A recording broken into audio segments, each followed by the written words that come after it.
France Info. Bonsoir à tous, nous sommes avec Xavier Capodano de la librairie Le Genre Urbain à Paris. Bonsoir Xavier. Bonsoir. Xavier, on va commencer par la publication en poche, pour la première fois, des fragments d'un discours amoureux de Roland Barthes, livre, on va dire, culte, écrit dans les années 70. Alors qu'est-ce que c'est d'abord? Tout le monde en a entendu parler, mais peut-être peu l'ont lu. Alors, un tout petit mot sur Roland Barthes, qui était professeur au Collège de France et philosophe et surtout sémiologue, c'est-à-dire qu'il étudiait les signes. Son livre le plus célèbre, c'est Mythologie, où il nous explique la société de consommation par les objets. Et effectivement, c'est un livre en 17 chapitres très très courts, où il va recenser un certain nombre de mots qui se référencent à l'amour. Des mots-clés autour du sentiment, de l'amour. Absolument. Et il va, par des interstices littéraires, philosophiques, ou même simplement d'essayer de comprendre l'état dans lequel l'individu doit produire un discours amoureux, ses angoisses, ses peurs, la façon de trouver ses mots, eh bien on a une sorte de, je dirais presque photographie du sentiment amoureux dans lequel nous sommes confrontés. Et c'est vrai que c'est un livre un peu culte qui a traversé l'époque, qui est encore rendu très célèbre par Fabrice Lucchini quand on a fait une lecture dans son spectacle. Et c'est vrai que de l'avoir enfin en poche, parce que c'est un livre qui coûtait un peu cher, va pouvoir toucher un public beaucoup plus large et c'est une excellente nouvelle. Les fragments d'un discours amoureux de Roland Barthes, publié donc pour la première fois en poche, et c'est publié au Point Poche.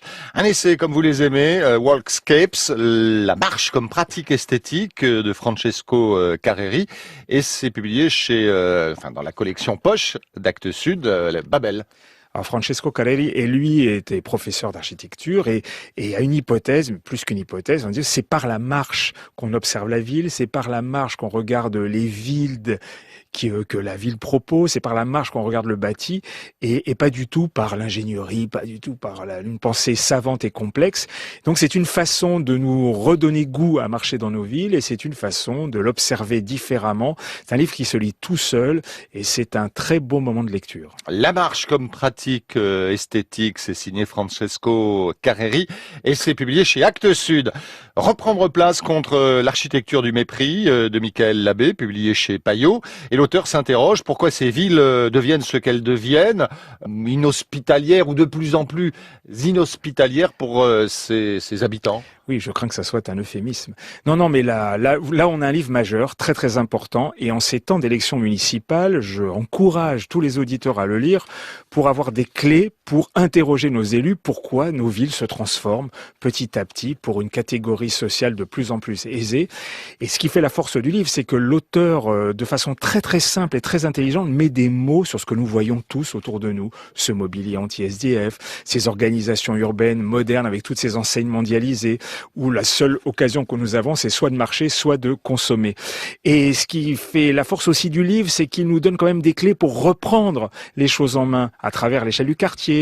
Il essaie de redonner ses lettres de noblesse à l'architecture. Non, un livre très très important qui s'adresse à tous, qui est politiquement essentiel. Reprendre place contre l'architecture du mépris de Michael Labbé, publié chez Payot.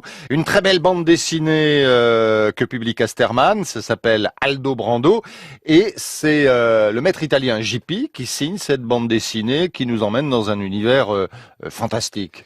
Oui, c'est un petit chef-d'œuvre, il faut le dire. JP qui est toscan, qui a un coup de crayon absolument incroyable.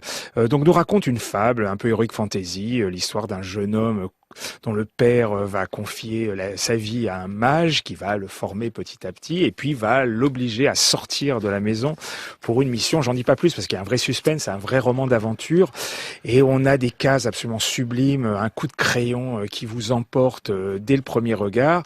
Et puis même si on n'a pas forcément d'appétence pour ce genre littéraire ou romanesque, ça n'a aucune importance. On est pris dans une aventure métaphorique qui nous renvoie à des thèmes, je dirais, universels, le bien, le mal, le rapport des puissants vis-à-vis des gens dominés.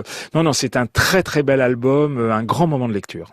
Et une nouvelle illustration qu'il y a en Italie, des dessinateurs incroyables comme JP, mais il y en a d'autres. Oui, et toute une jeune génération qui arrive et qui malheureusement n'arrive pas à faire leur trou, pardonnez-moi cette métaphore, sur le marché italien et qui viennent en France et ils arrivent à se développer, à développer leur art et leur œuvre et c'est une bonne chose. Aldo Brando, signé JP, donc, et c'est publié par Casterman. Merci beaucoup Xavier Capodano de la librairie Le Genre Urbain, c'est à Paris et c'est l'une des librairies du réseau lalibrairie.com. Merci Xavier. Merci à vous.